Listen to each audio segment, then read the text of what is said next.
항상 응원해주시는 팬분들하고 저희 지원 가득하게 해주시는 사무국분들 너무너무 고맙고요. 이끌어주시는 감독님 너무너무 고마운 것 같습니다. 만족하지 않고 더 열심히 해서 더 상위권 바라볼 수 있게 열심히 노력하겠습니다. 시즌 초반은 잘 간 것 같은데 항상 지금이 위기였다는 걸 저희 모두가 이제 경험상으로 알기 때문에 지금부터 더 열심히 해야 될 것 같아요. 더 좋은 모습 보여드리려고 다 열심히 하고 있고 모두가 다 고생하고 있으니까 앞으로도 더 좋은 경기력 보여드리겠습니다.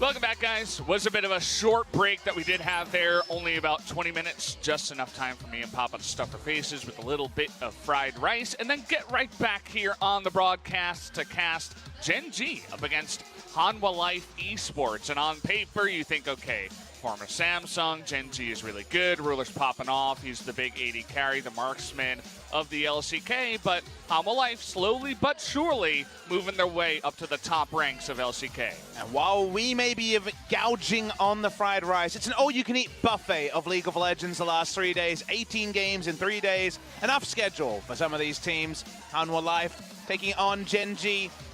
A lot's changed since the first time these two teams met. If you remember all the way back, Valdez, there was a Funnel Kaiser with 14 kills. There was a Heimerdinger. It was crazy. NALCS would understand it. We did not. But we zoom all the way forward. In that time, Gen G has gone from consensus, our best team in the first couple of weeks, to struggling, Valdez. I think Gen G is looking pretty rough around the edges, whatever lineup they start. And Hanwha Life have gone from being, you know, a middle-of-the-pack team to one of our big contenders. Yeah, Hanwha Life slowly but surely. Everybody questions, okay, Rocks Tigers, they were middle of the pack. They made playoffs, right? They're pretty good, but they were not very consistent. But then I feel like the big org came in, the big sponsor. They have a lot more money. They have this big team bus. They have air purifiers in the team house. It seems like everything is really pulling together for this team. They're beginning to shore up one of their big weaknesses, which was consistency. And Seongwon, in particular, his consistency in the jungle.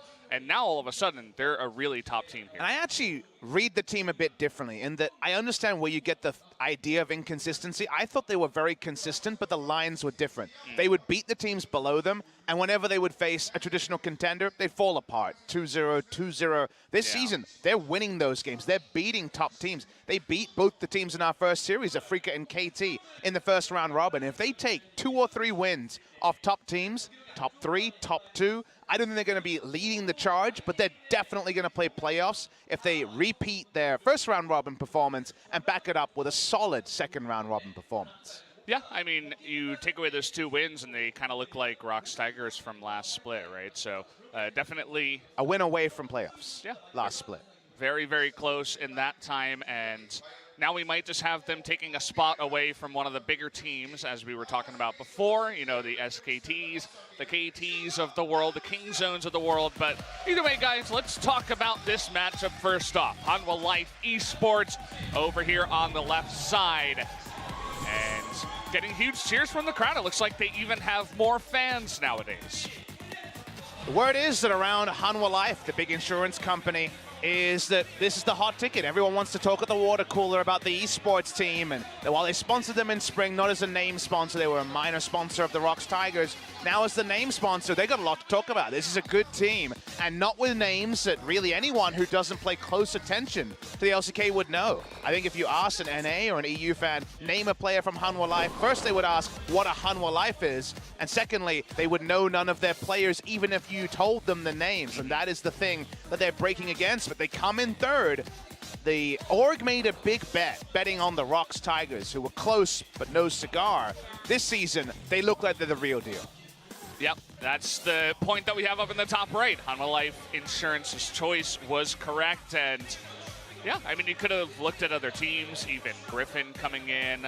A lot of people weren't sure where they were going to fall. They're up at the top, but former Rocks Tigers, definitely a pretty good team to land upon, and they're doing even better with your support. They're going to be up against Gen G Esports over here on the right side. And, well, I mean, they looked really good when they first came in. They were on a 4-game winning streak. Up against Hanwha Life was their 4th win, actually. But then they suffered losses to KT and Afrika and Griffin in the span of 3 weeks, 2 weeks. And all of a sudden, question marks begin to arise about this team and how good are they really? And when they were sitting at 5-1, I started seeing some trends in their drop. When they were no longer getting Ezreal, Tahm Kench every game, I wondered what else did they have, and they had the Zyra Khan. I'm like, excellent. But then Zyra Khan became a ban, not so much about how good they were at it, but because the funnel was starting to become a thing. And suddenly, the fallback from there was protect the Kog'Maw. It was these really weird comps that don't fit the meta, and it almost feels like they went from being this last bastion of hope for the marksman comps into, well, that's kind of all we know. That's all we can default to. Haru's also quietened down after being just all over the place in the early weeks. And now the question goes away from, are they ahead of the meta or behind? Right now, it feels like they're almost parallel and just not being able to play up to the standards of other teams. Kive was having a ball of a time over there in the booth. I wonder what was going on.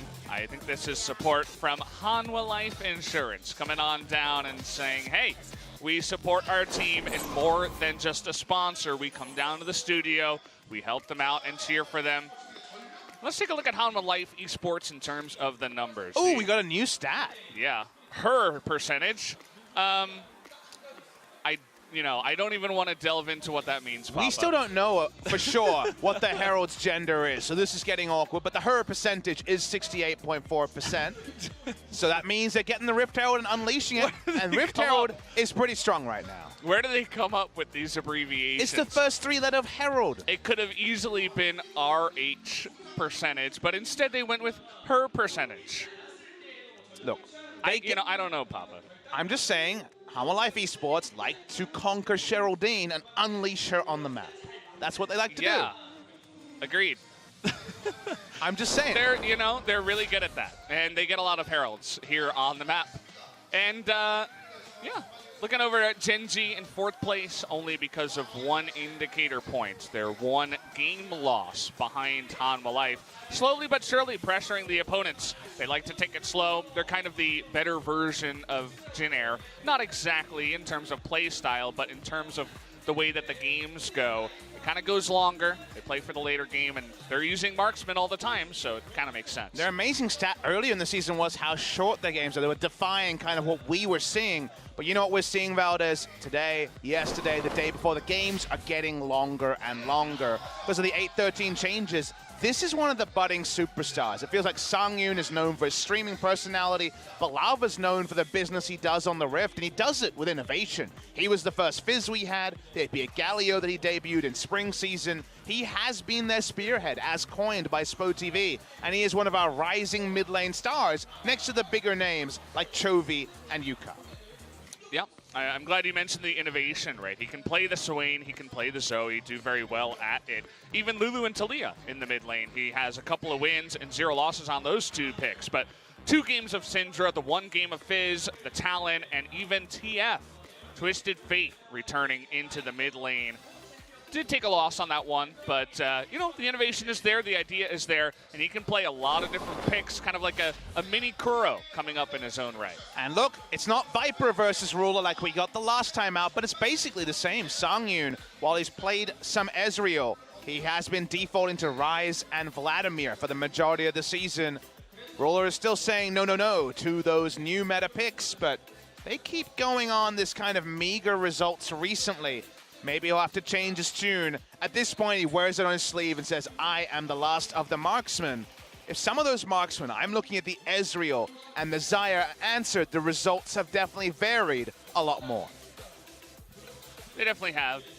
I, in particular, was not very impressed by his Kog'Maw games, not because of his mechanics. I mean, he loves to stomp solo queue with Kog'Maw. We saw a lot of that before, actually, the spring season of this year, but I don't know. I just don't know about it in the meta. You have so much stuff that's going to dive on top of you, very aggressive champions like Kog'Maw, even with the Tahm Kench, not able to output really consistent damage to win you the game.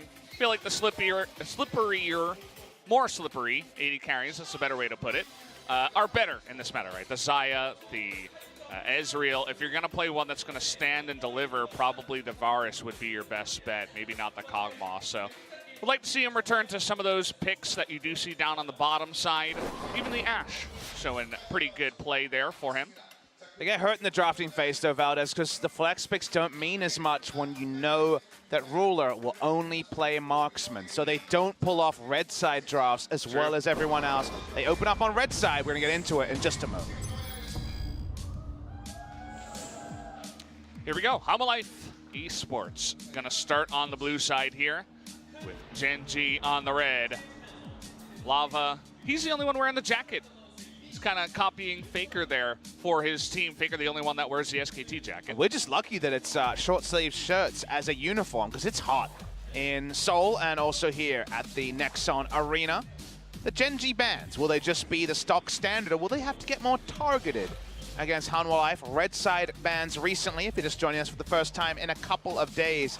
Aatrox, the Talia is another big ticket item, and the Nocturne. Usually all three have to be banned on the red side, so on the blue side you get to play and really fish for a first pick that the enemy can't respond to so well, as Emperor is being shown in the booth, one of the coaches here for Hanwha Life. Looks really happy, should be happy. You know, he's leading his team along with the rest of the coaching staff to a very successful summer so far. We'll see if they can keep it up here. Continuing into the draft, gonna even take away the Swain. With Galio and Swain bans, might consider a Zoe first pick, but that said, Juwani still leaves a mark in your minds. A couple of things that could be taken here first for Hanwha Life. Talia also a big option. It's gonna be banned away. Vladimir is one they've used to a pretty decent extent this season. It's not an inspiring first pick. You can just take Shen and reevaluate later. The Zoe has today been high priority after being pretty low priority since Rift Rivals. They're just going to first pick it. They're going to pick for Lava with a first pick. We'll see what Gen.G's answer will be. Traditionally, earlier in the season, this would be Galio time for the side of Gen.G, and it might even be a really early invitation for the Doctor. Yeah, the Doctor doesn't really care about that, but the one thing that was left open that was banned a lot in the last series is the Rakan, and with Xayah not banned either, they might just return to a bit of funnel strat. You know, that is still available. It's a little bit less popular now in the LCK, but with the Rakan picked, it definitely leaves some questions. In the pre-Rift Rivals week, first week we had on 8-12, Western only week, we would see Xayah picked away from Rakan very often to try to deny the funnel, but also the power of the two. See if Hanwha Life are going hunting for a Rakan. We will. The Leona counterpick to the support Rakan comes in. Will we see the Xayah takeaway or not? In Meta's past, we actually had Sungyun as one of the teams. Rox Tigers one of the teams that would just pick Sungyun, the Xayah, and it didn't matter whether you got the Rakan. They were just a really good Xayah team. Ooh. But they're going to look it over, and they might actually just be showing a lot about their comp very early, or maybe there's some flex going on, because they now have the Kled and the Zoe. Are these just going to be the mid and top lane or not? That is the question. You would have to guess the Kled into the Mundo, try to get really aggressive up there. And, well, the Xayah was left available, no counter pick, so we will have that funnel going on. You see Ruler nodding his head. He's like, okay, looks like we have game one in the bag. We've seen this be very, very successful in the past here at LCK, so I don't blame them for their confidence. And in your head, you just think Galio Camille would just round out the draft, but the Galio's banned, so they wouldn't be able to pull off the Xayah Rakan Galio. It would be the cleanest. In terms of picks into the Zoe, Irelia is one of the ones we used to see, but I think it's unlikely to be seen here. If you look at Fly's effective champion pool, which predictably has been on the smaller side, Lulu is his most played, and he's played it since the nerf to the shield duration. And then from there, it's really not much. Swain, Ornn, you know, some of these picks that he's paid but not really shown much on. I wonder if he would just go Lulu as a potential insurance play for both the Xayah and the Mundo, but that's actually going to be banned, and they're saying, Fly, show us something new. I wonder what that new represents for Fly. Yeah, he'll definitely have to think of something quick. Morgana's still left available. If they do end up doing the funnel and throwing Ruler into the mid lane, could get interesting down there with one they want to pick, but the Vel'Koz also going to be taken away here. I think this next pick should answer a couple of the questions we've been asking about Gen.G's comp. Show their Metal here, one way or the other. Looks like they're going to be drafting jungle, taking the Kindred, so last pick for Fly. Going to be the decision here by Gen G. Hanwha Life Esports. They're not really respecting funnel. There's been no funnel post-Rift Rivals, and Gen G haven't been a big funnel team to begin with. But Hanwha Life still do have incomplete information, so we're waiting to see if any shenanigans are happening with the Zoe or the Kled. Heavily expecting it to be. Ooh, there it is. There's the shenanigans. We're going full Rogue Warriors with this draft. Oh, there it is too. The Nunu even coming through. We're really Rogue Warriors over here. Didn't he get nerfed on 813? It's a jungle Nunu. It's an actual, this is probably not good. Well, actually, no, it could still be funnel. And yes, this strategy was direct target nerfed. They're the ones to pull the funnel first. It's almost like the party invitations going out one way or the other. Gen G looks at it. What are they going to draft? This would be an old favorite from Fly. If they go Talon, they won't. They go Rise. Oh boy, so much going on in the draft now. They decide to pull a Nunu Karthus funnel post-nerf on the side of Hanwha Life. If they want it, no, they're going to once again move away. Now it's back to standard. There's so much going on. Yeah, I mean, we've seen the combination of the Kled and the Karthus, obviously, over at Rift Rivals, but it wasn't exactly like this. The Kled was in the mid lane. So this is going to be just smite Karthus in the bot lane like Rogue Warriors, and they're actually just going to straight try to counter jungle the Kindred with the Nunu. This is a good way to get rid of marks, but just a straight jungle Nunu after Nunu nerfs is very peculiar, but it does still have some degree of synergy with the Karthus. It definitely feels very Hanwha Life. I feel like this is one of the things that we haven't mentioned too much about them today. They're definitely an innovator as a team, too. It's not just Lava in the mid lane. They like to do weird things, right? They were the team that took a bunch of unsealed spellbooks and was teleporting into the top lane, doing, you know, rotations with the bottom duo, going into the top side, but it's getting so early weird turret. about this because we're still really weird. We're still not clear. You could have bot lane Zoe with the Leona and try to go for the follow-up CC chains and get burst. That would be against what SMLZ and Rogue Warriors do. You could have the mid lane Karthus Nunu or just Karthus Leona as a lane, but that seems like the synergy isn't fantastic. So we've talked about so much spitballing. For once, we're going to have to sit back. I'm going to have to shut my mouth, and we're going to have to wait and see what Hanwha Life want to do, because Nunu on the Rift is not what I expected today. Hanwha Life, they've come in prepared up against Gen G, that's for sure. Songwon had a little bit of a grin on his face. I think he knows as well as we do that nobody was expecting the Nunu to be picked last here. The Karthus was auto-locked, which we were like, okay, that makes sense. And then the Nunu follow-up, we were just dumbfounded. We're going to have to wait and see how it's going to go down. Game number 1 is going to start here. Gen G up against Hanwha Life.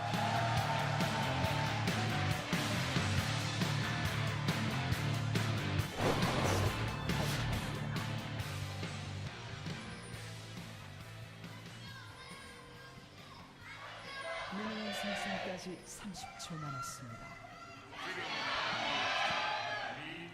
Well, the Hanwha Life fans still working out their cheer. We have a couple of, oh no. He tried to cancel his dance, and he flashed. Well, that is awkward. That is so big also because he's Nunu. All he does is counter jungle. He needs to flash the wall, and now he doesn't have a flash. I've actually never had that happen in my career as a League of Legends commentator. Thank you, Songwon, for giving me a first tonight. Wow. Well, that's depressing. We do get some confirmation. It will be the Zoe bot lane with the Leona for, well, if one CC hits, that could hurt a lot. That's a different take, and we're going to have Karthus Nunu. It's not Rogue Warriors, even though it has a Kled and a Smite Karthus in it. I feel like Hanwha Life are saying, we're going to go for the Korean version. The heavily nerfed Nunu Karthus. This is just really weird stuff that you would not expect. Songwon changed over to Exhaust to confirm that he is on follow duty. Thank you for that confirmation. So no double smite on the side of Hanwha Life. So much went on in this draft, and they settled on Nunu Karthus. To me, the biggest surprise is that the moment they saw Nunu Karthus, obviously Gen G knew some shenanigans were going to happen. The Ryze mid lane is a bit of a peculiar choice. Ryze Kindred have a lot of ganking synergy with the instant cast CC into Kindred's newly buffed power. actually being able to push takes so much longer for the Rise that we see a lot more bot lane Rise with the support to help the push than we do the mid lane Rise. Haru getting frisky already. This Kindred, they're going to lock down the Karthus. Already the exhaust is going to be burned. As well, there you have it. Nicely done by Haru. Haru continues to go for the counter jungle here. Any camps he can take away would be so big. Ooh, nice smite there, takes it away. Takes a bunch of the small Raptors with him. Haru knowing exactly what to do against this composition. Nunu not much more than a snowball. And the Kindred is a new variable to be introduced into the funnel situation. It's the first time we've had a funnel game with a Kindred in it. Ability to contest camps, and also, like we mentioned, the Rise seems to mostly have been taken for the ability to try to get a kill in transition. Songwon only now pinging level 2. He's got no summoners because he decided to use Flash at level 1. It was, I'm sure there's definitely some people out there that are like, no, they don't get it. He's a pro gamer. He was doing it for this reason. But actually, there was zero reason for him to use it there, unless he was just styling on his opponents. I must admit, there was a time when I was playing a lot of normal games that you would get into some matchmaking, matchmaking problems, and yeah. I would play League of Legends hard mode where I choose to flash before lane and then see if I could win from there. So perhaps he's just so confident, Valdez. I mean, that's a pretty alpha move if you think about it. I don't even need this cooldown. It's definitely alpha. It would have been better if he did it right in front of the enemy team and he said, look at this, I don't even have flash. Punish me. Come get me in the jungle. And, you know, if it was the Nunu that was trying to shut down the Kindred and counter jungle and do that, it may have mattered. But the slave Nunu in the jungle, the flash doesn't really matter after all.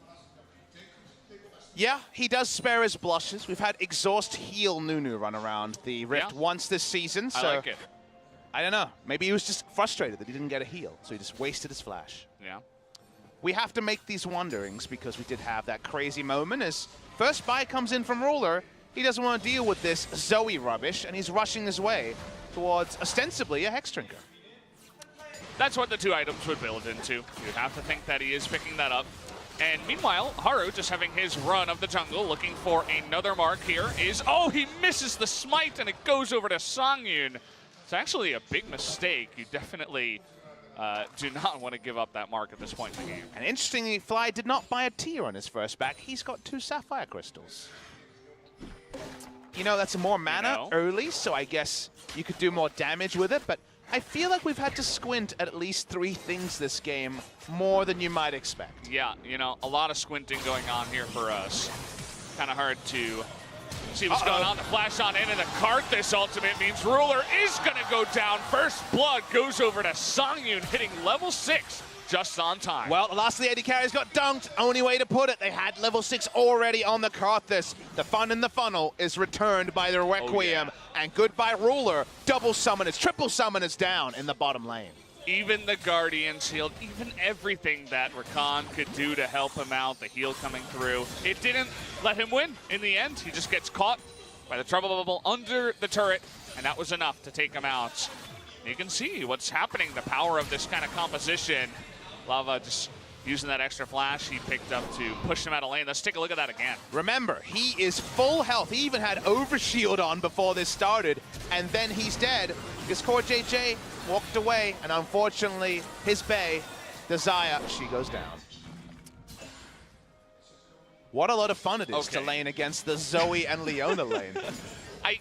Ruler at level 4, he did have his flash. But, there's never been a game quite like this, Valdez. He moved into nearly melee range against a Zoe, so you would have to think, he's trying to sidestep the trouble bubble. I get it, but putting yourself into that position in the first place, generally not a good idea against that much CC. Oh, Karthus has a 6-minute finished Runic Echo. Holy moly. The actual dream. Now he for doesn't this even Karthus. need his friend Nunu. He clears the jungle forever.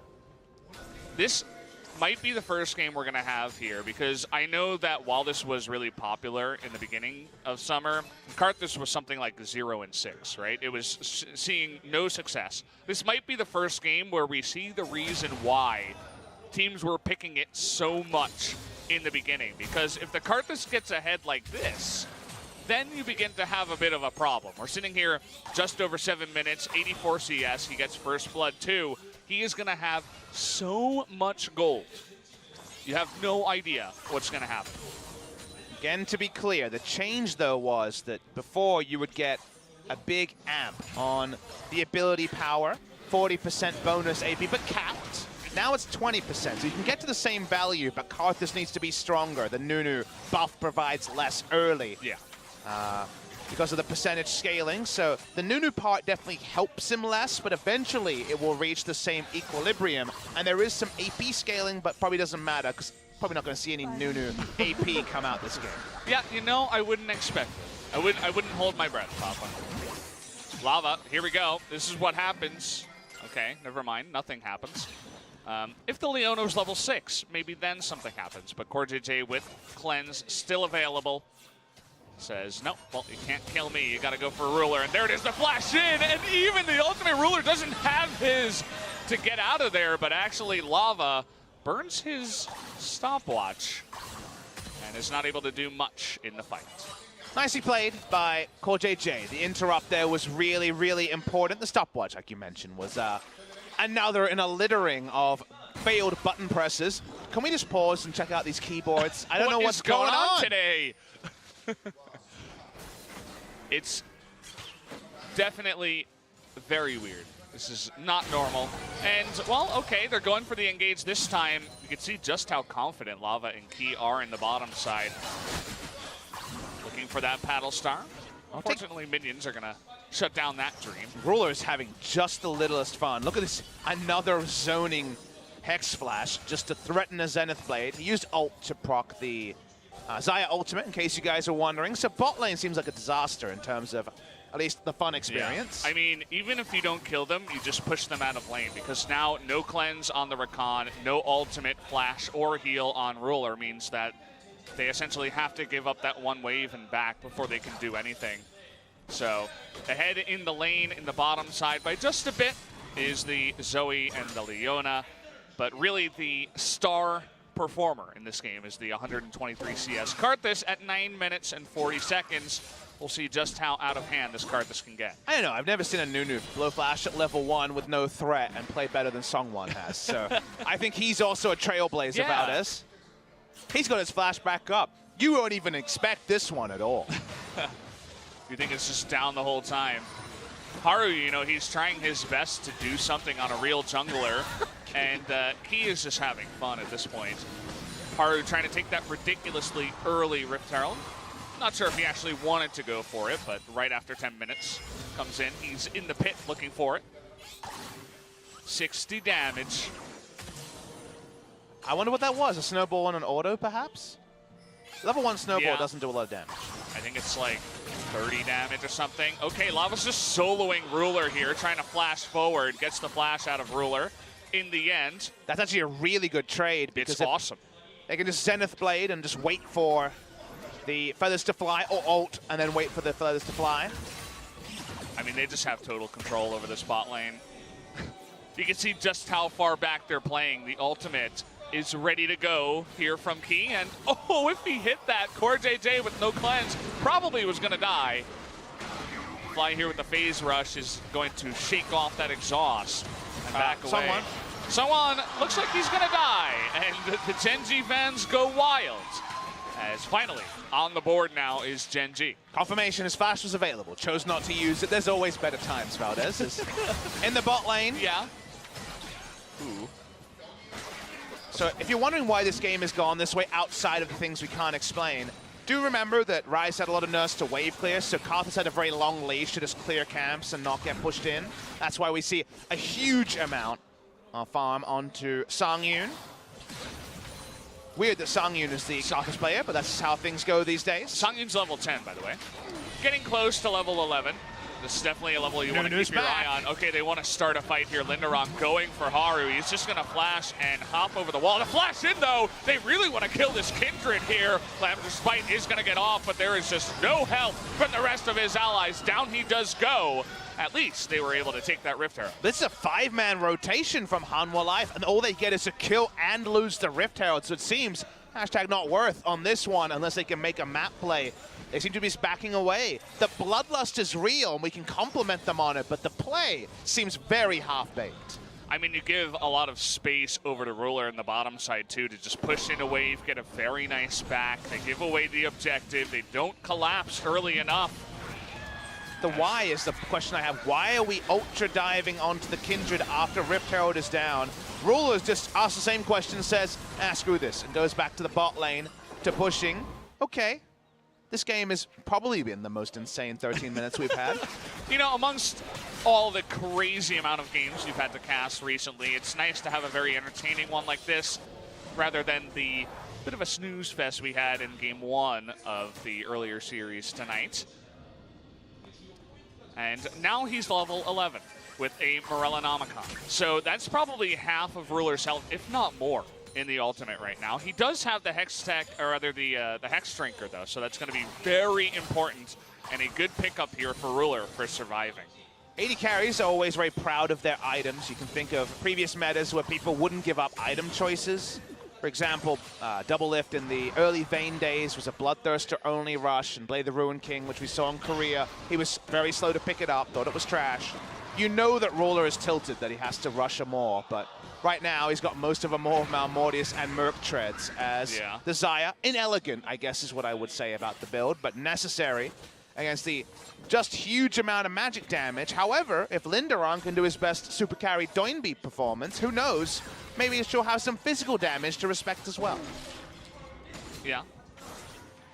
You think about what you can do against a Karthus that's about to hit 200 CS in 14 minutes, and certainly the Kindred pick that did come in the later stages, actually. Not before the Karthus, but actually, or rather, not after the Karthus, but before the Karthus, so they didn't know about it just yet, but Lamb's Respite, if it's timed well and your whole team gets inside it, it can help you in trying to survive, but again, it's a very idealistic scenario where you're trying to save everybody on your team against the one ultimate.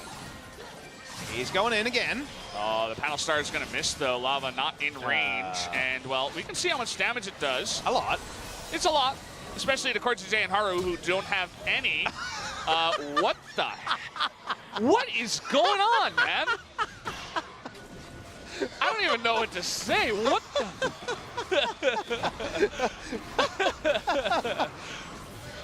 He's just having his fun, and now he's gonna die. It doesn't even matter. Kortejay disappears afterwards, and it really doesn't matter. Haru is gonna have the Lamb's Respite here. You don't really see it there as a little bit of a visual bug comes in, but Juve, at least he has the stopwatch. But look at the damage that Saryun is putting on. He's out of mana though, but he is gonna be saved by Lava in the end. What a game we have tonight. Are we sure Songwon is in the booth? Did we not just pick someone randomly from the crowd to sub in for the Nunu? It's the ref. He just flash snowballed someone who was more than a second of channeling into the Realm Warp. What is that going to do, Valdez? It doesn't interrupt the channel. I feel like he's literally like, okay, I put the Blood Boil onto the Karthus. I've done my job. Now I can have fun. Let's go ahead and just, let's go int. Why not?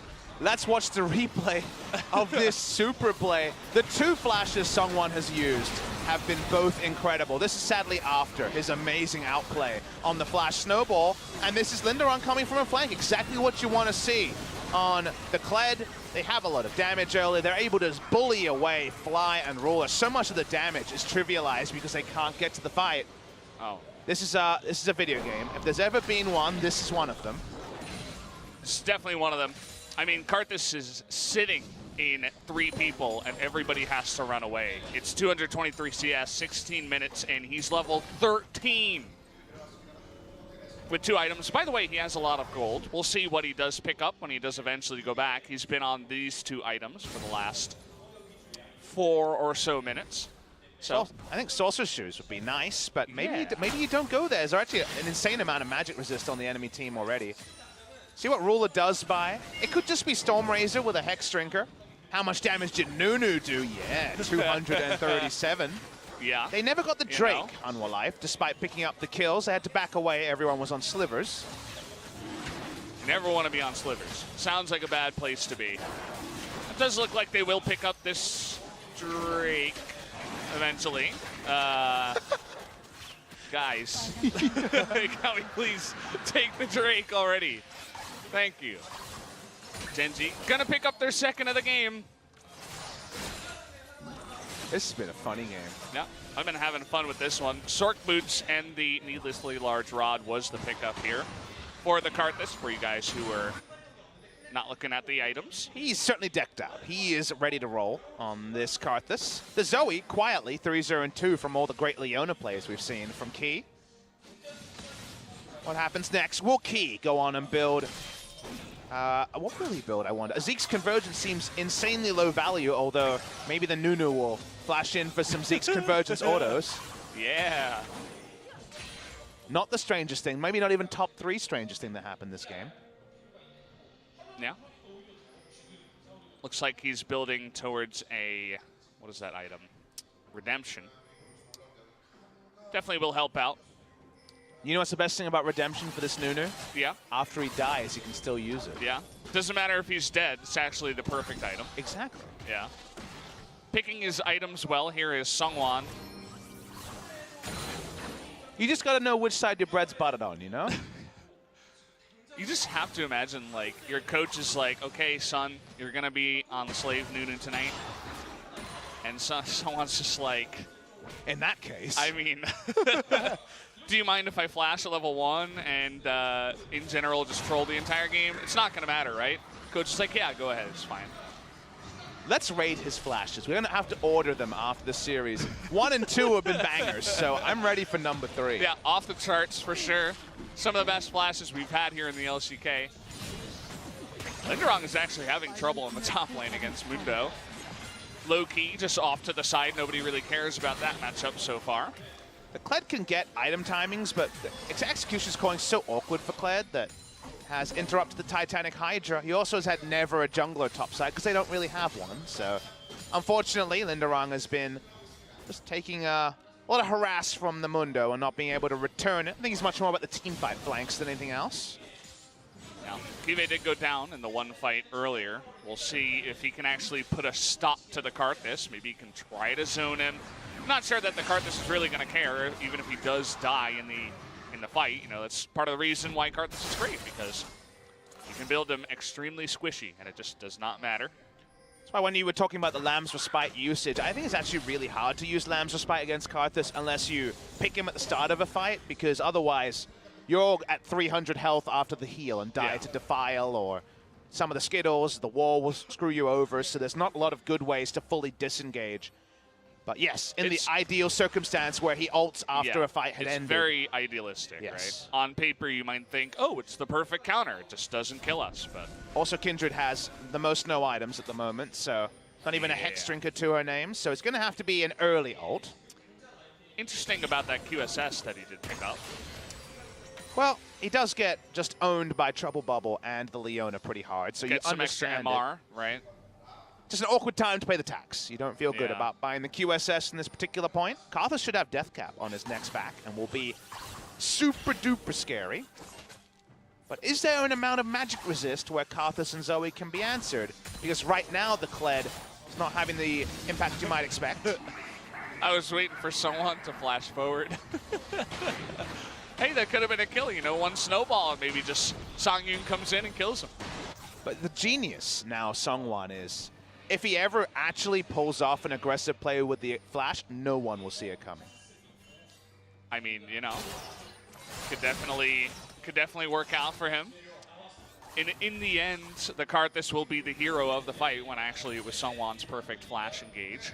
Let's have a look. 445 AP. Sungwon wants to give him. Come on, give him the Blood Boil. Give us the real number. Oh no, Sungwon's too fast. There we go. 575. He got nerfed, but not that much. His ult does 831 damage, but there's magic resist, so the numbers will be lower. Yeah. That'll be scary. He definitely does have a lot of penetration amongst the Merlinomicon and the Sork Boots, but even so, he's going to factor in. You do have the Seraph's Embrace for the Rise as well. Just having him survive and do that sustained mage damage in the fights is going to be very important. You can see the skill order from the Nunu. I assume many points in W. Not sure about Q. As I'm thinking about their Baron threat, Karthus does a very fast Baron, but doesn't have too many friends, as Kled is unlikely to be there to auto it with him. Indorong's ahead in levels, but doesn't really have an all-in chance onto the Mundo. See if that changes with the Titanic Hydra when that's complete. Yeah, so far he's just been trying to go even and farm, and it's just been a super duper farm lane, everybody's favorite. He honestly needs to be big in these team fights. The only consistent damage right now is magic, and he doesn't have... Oh boy. The marksman is... Bit of a mistake here by Key. He's Baron? forced to flash away. Can Baron kill him? Ooh, that is very close. And after all that, had to blow the flash and the exhaust, actually, onto the Xayah just to survive while cleaning out that control ward. Didn't even get the control ward in the end. And now Xayah has so much relative safety compared to the threat of the Flash Zenith Blade. At any moment, they're going to lose the mid lane turret as well. Good moment for Gen G. They're squaring up the game. Only 1,500 gold to speak of. Lindorong's actually been dismounted off the Skull. On bot side, trading. Didn't even trade ults. Cuvée still has his ult available. So Lindorong not getting much done. Oh, no. Might just die. Lindorong, terrible spot up against this Kindred, is going to get that slow onto him. The flash forward, and it will be the kill over to Haru. Nice little response to go ahead and ignore the Ocean Drake, come on down, knew that he was off Skarl, gets the kill. Really poor play from Lindorong. Just should have fully disengaged. Could have ulted back to bot lane if he needed to. Instead, gives up his life. They take the turret as well. More life. They're getting rushed now. They're starting to make some very rash decisions, and we're not talking about the Nunu in this particular case. On the bot side, with the heal, Haru going to be happily able to solo down the Drake. Third of the game for Gen G. Sangyun has hit level 16, so his ultimate is going to be doing uber damage in this one. We'll see if it does matter towards the end. Everybody is stacking up that MR. Even the Rakan building into that, but the Spirit Visage up on the top side, the QSS and the external Magic Mantle. All the Merc treads across the board. Funnily enough, the Ninja Tabby, the Mundo actually building for the lane, wants to deal with the Kled once he gets too strong to deal with. Do like the pick, he's going to have enough MR across the board and health anyway to survive. Here we go. Hanwha Life Esports trying to set up the map here in a better way. We don't have the item still for Lindorong. He seems to really be struggling in the 1v1 that on paper you think of the Kled as a tank buster, but the reason why he's been in the meta recently has been his ability to assassinate backlines. Right now struggling in the matchup against Cuvée. Seeing Sangyun walk up, trying to control and patrol this space around.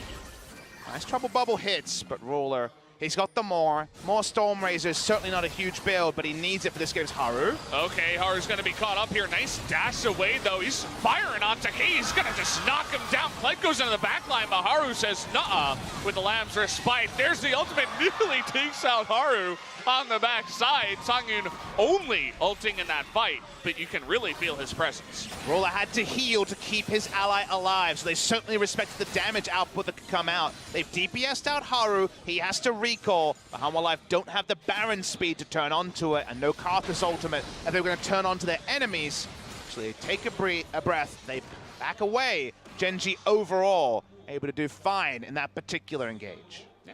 Well done by Haru, rather. He does know the abilities of the Kindred and what that champion can do, just standing and delivering up against the Leona, even when it did look a little bit dicey for him. And he's beginning to get farmed up a little bit. You know, he has built into the Hex Drinker. He does have a Zeal now built on top of him as well. Watching the replay as in live, it's just a bit more posturing around the mid lane. He goes down for that engage, and like we knew, there was no answering kill onto Haru. The heal, definitely necessary. Heal and battle dance, just to keep Haru alive. Back into live. Hanwha Life, good start, even with all the shenanigans, but Gen G have just been squarely defending. They haven't given up anymore after they had sacrificed so much in the early game, and the Karthus damage going to be negated by purely MR itemization on the side of Gen G. A Baron is what Hanwha Life desperately need to find a meaningful lead into this game. Double control ward onto it is curious, but understandable. What happens now as Hanwha Life, they actually start up the Baron. Now they do have that fast Baron, tons of mana as well on top of Songyun. Let's see what kind of engage they go for the TP behind, and Haru might be in a lot of trouble. There's that burst damage. He's gonna cleanse the bubble, but here's the Kled in the back line doing so much to Ruler and Core JJ. But they do effectively disengage, and he does have to ultimate out of there. Fly was kind of playing guard over here in the bush as well, just zoning everybody out. And Hanwha Life rushed that one. They didn't have the Karthus ultimate, was about 20 seconds away. And even though they had the ideal teleport ward, it was not the sort of play that was likely to reap maximum results. They take stock of what they have. We know it's just the flash on Haru and very little else in terms of things that have been forced from the side of Gen G. Hanwha Life back away. In fact, the ward supremacy around Baron squarely on the side of Gen G. Yeah, it kind of does feel like Hanwha Life is in this position where they say, hey, we have the OP Karthus super fed, we can do whatever we want. Kind of feels like they're cutting corners a little bit. You got to come in here, you have to clean the vision first, force Gen G into a rough position while you're ahead, and then turn and take the team fight. But Gen G, they can see everything. Hanwha Life is just like, no, we'll just take the Baron in front of you because we have this super fed Karthus. Now the Karthus is going to go back, pick up a Void Staff, yep, and begin to really hurt. So we'll see if they can just ignore Gen G and do whatever they want after this kind of itemization. Going to be at absurd AP values, but we know there's a lot of MR he needs to puncture through and so many different shields that have been either purchased or innately are on the side of Gen G. Still, level 18, the Karthus won't get any stronger. His gold lead is really all Hanwha Life have to show over his direct opponent. And Fly is doing fine. He's only about 2,000 gold behind, given how successful the funnel was. That is not a massive amount. Linderong heavily losing these trades in the side lane. The teleport is down this time, so unless they get a pick, difficult for Hanwha Life to repeat the gank they attempted around Baron.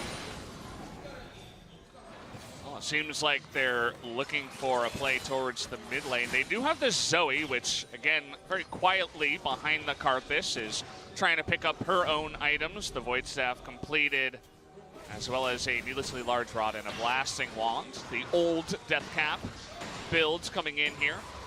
We'll see what he does build those two items into eventually. Really interesting juncture in the game where Hanwha Life, after getting the funnel off, finishing the game with the funnel, usually needs to involve a Baron as Fly. Fly says, hello, doesn't seem to care, just stands and delivers, and well, didn't see them coming as he was just running straight into the Zoe Leona bot lane, and he gets punished for it. Some gaps in the vision, not many, but a couple, and Fly just did not play around information as cleanly as he should have. No escape with Cleanse and Flash now down. This needs to be the Baron for Hanwha Life. These funnel comps usually need the Baron to close a game. You can see the blue buff on Songyun. He's just destroying this Baron right now. Core JJ looking for that engage, and Haru looking for the steal. Pushing forward, he takes so much damage just by one Q.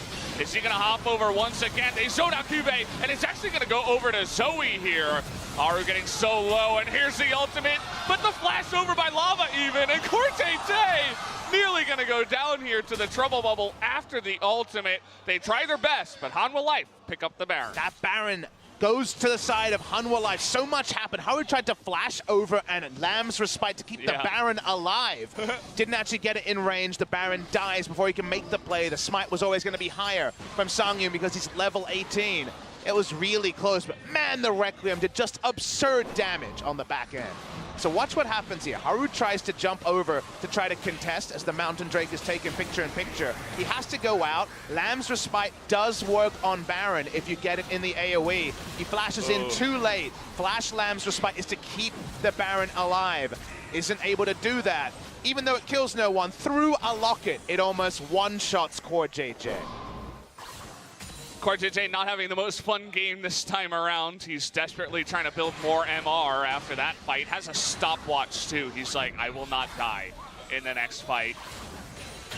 But man, very scary now is Hanwha Life. You mentioned if they get the Baron, this might be lights out. We'll see how they do go for the push here. The Zoe Karthus combination is really beginning to do a number to Gen G.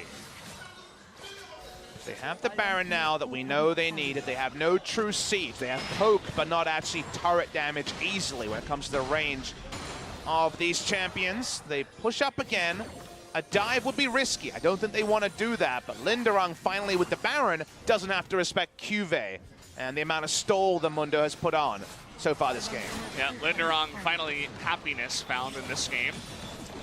Looking for that Zoe trouble bubble. Gen.G very respectful at this point in time. They know that they cannot fight against Hanwha Life right now, even perhaps with a perfect engage. So just have to try to stop the bleeding, clear the minion waves. But even then, such high AP values, and you can see how much damage they're doing to the turrets. That continues to push on the top side. Hanwha Life may have to go for the Rambo dive that could actually turn this game around. They put down the wall. They try to poke in. Notice it's the minions doing all the damage to the structures. Okay, engaged by CoreJJ. Gonna get onto the Zoe here, and they pop them like a balloon. The Lamb's Respite is gonna keep everybody alive. Sangyun is so low, but they do keep him alive in the end. Here comes Linderung, is gonna take on Haru, and the ultimate will get CoreJJ. The rest of Gen.G is very healthy at this point, though, and Ruler still alive. Gonna be able to take out Linderung, and against Baron, they stand tall, and Gen.G are still in this game. Really good assertive move by CoreJJ during that siege. Breaks it from the side of Hanwha Life, and being able to cancel out the Baron buffs, which was so necessary to really get the siege on, is big for the team of Gen.G. Watch the replay here. This is always going to be the time. A hard line for this inhibitor turret, but CoreJJ flashes in. Of course, the portal jump is very predictable timing. They assassinate the Zoe, and this is where they understand that with Sangyun DPS out, there's a lot of members for them to turn on and fight front to back with their AD carry. Yeah, you can see CoreJJ dies on the back foot, but it doesn't really matter. He did his job. Gets the Zoe. Sangyun not able to get into that fight, and Ruler finally finding some space to do his damage in the back line. All that MR that he did build is really coming in handy now. He's definitely needed the space. He's been choked out of this game by both the lane assignment, the Karthus having so much ability power.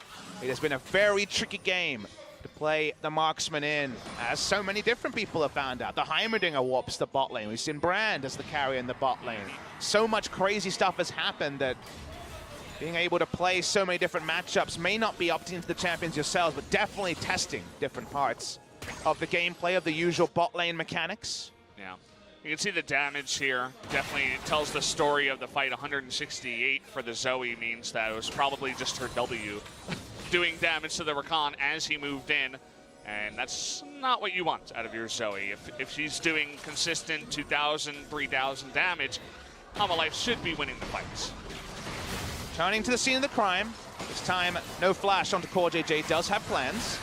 Trying to knock down Ruler here. They forced the Featherstorm early. Ruler taking a lot of damage on the back foot to that one. Down goes the turret. Just a couple of autos there. And now they're looking for this inhibitor. Meanwhile, Linderung off the screen. Exhaust onto Haru, and all of a sudden he has to cleanse and back out of that one. Gonna blow his QSS.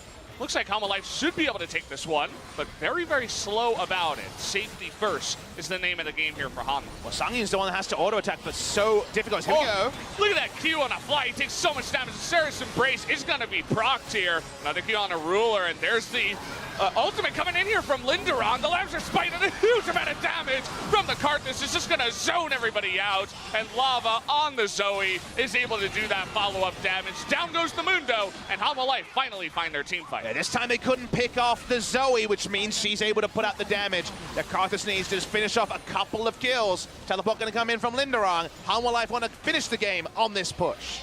You got 45 seconds here on the Mundo, so they're confident that they can do it. It's going to be up to Fly and Ruler. They also have Haru here, but no Lambs or Spite. They want to go into the dive, and down he does go. Where did that damage even come from? Unbelievable. And having to flash into the base now is Ruler just out of the fight. It looks like Hanwha Life has finally done it. They are going to take out the Nexus here, or trying to at least. Down goes the Nunu and the Karthus. Got to auto it a couple more times, and there it is. They finally decide to stop killing champions and kill the Nexus. Game number 1 to Hanwha Life. There's never been a professional game quite like game 1 of Hanwha Life Esports versus Gen.G. They went for the mid lane return of Nunu Karthus, Sangyun flexing his way over. It wasn't Rogue Warriors, even though the Karthus would smite and the Kled was in the game. But by the end, because the timings were there from the Karthus, We saw one emergency engage from Core JJ stall out the game, but they returned to the scene of the crime. When Karthus could get autos in, he was doing about a third of the turret's health every auto. Sangyun last time against Gen G, 14-0-1 on the funneled mid lane Kai'Sa. This time it's the Karthus. The result is still the same. Game 1 to Hanwha Life. Definitely not what we were expecting coming into this one. You see the Xayah Rakan, you're like, oh, maybe they can go for a funnel here. Hanwha Life's like, nah, we're the team that's funneling, and we are going to win this one. Karthus doing unbelievable damage. Sangyun was laughing his head off in the booth after that game. You could tell he was having fun on the Karthus. Definitely something you could try with your friend if you have a friend that's willing to play the Nunu with you. And what a friend he had in Songwon. Oh, yeah. One of the most notable victories of all times for interesting reasons. He had one job. You could tell because everything else was a bit all over the place, but he pressed W on that Karthus real good. I didn't actually see him ult one time. He didn't have any AP, it didn't matter. He didn't have any Zeeks or anything like that, of course. All he had to do was put his W on the Karthus, and he did his job. So guys, very curious to see what's gonna happen in game 2, but first we'll have to go to a quick commercial break. We'll be right back with game number 2.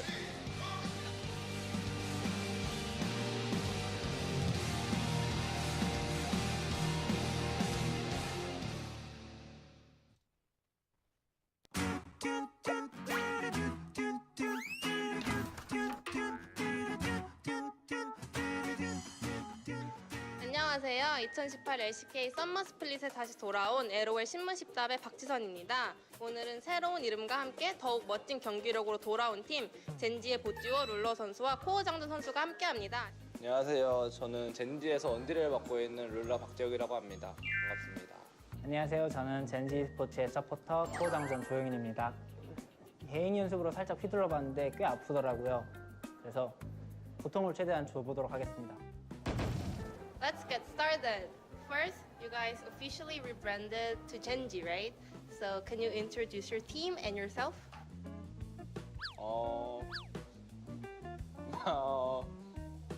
My name is Jaehyuk Park. My team name Genji. Hello. So you guys participated in 2018 Asian Games as Korean national players. So how did that feel? 기분이 어때요? Feels so good. Any message for the fans or the Korean fans? 이름 생각날 거야.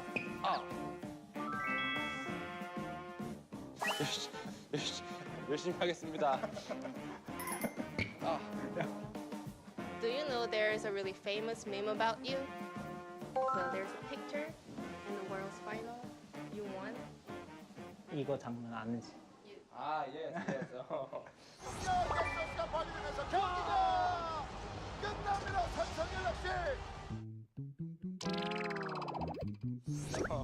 What are your thoughts about that? 그 사진을 보고 굉장히 창피했고 다음부터는 절대 그러면 안 되겠다라는 생각을 했습니다. 이거 슬슬 바꿀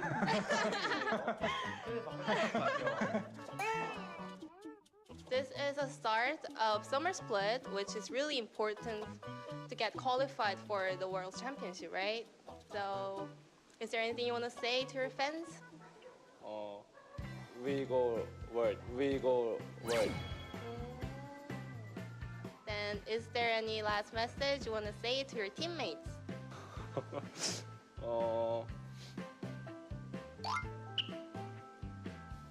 그냥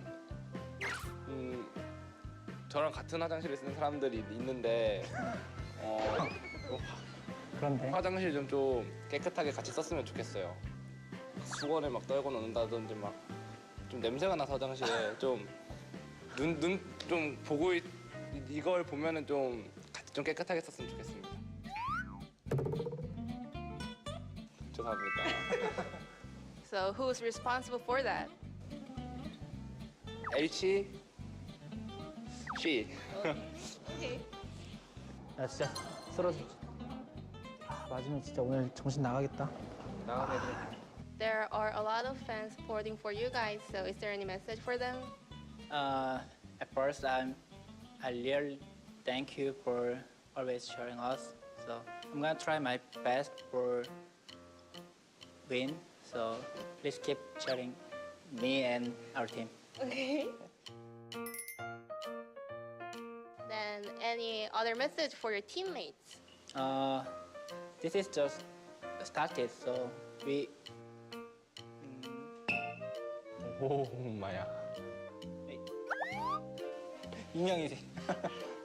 So I hope we will do our best until season end. In the roller's turn, he kind of had a bad comments about his teammates using the toilet. So, but you're a supporter for him, so you should be like taking good care of him, right? Yeah. So, is there any message for roller? Because because Lula is our king, god, general. Wait, king, god, general, emperor, player of our team. So he's low. At law. Low. His words are law. Yeah, his words are low. How do you like your king, god, general, emperor, ruler name? 만족. Satisfied. Very satisfied. Very good. 여기까지 젠지 e스포츠의 코어 장전 룰러 선수와 함께했습니다. 안녕. 안녕. 재미있는 이런 신문 십답에 해서 좀 즐겁고 제가 좀 맞다가 때리니까 좀 상당히 기분이 좋네요. 또 이런 자리 있으면은 한 번 더 불러주시면 정말 감사하겠습니다. 원없이 때리면 재혁이 내일 게임 못할까봐 적당히 조절을 잘 한 것 같아요. 그리고 되게 즐거운 시간이었고 되게 영어 공부를 평소에 열심히 해줄 거라는 생각이 드네요. 지금까지 젠지에서 지금까지 젠지 e스포츠 룰러 코장준이었습니다. 안녕. 친구 안녕. 안녕.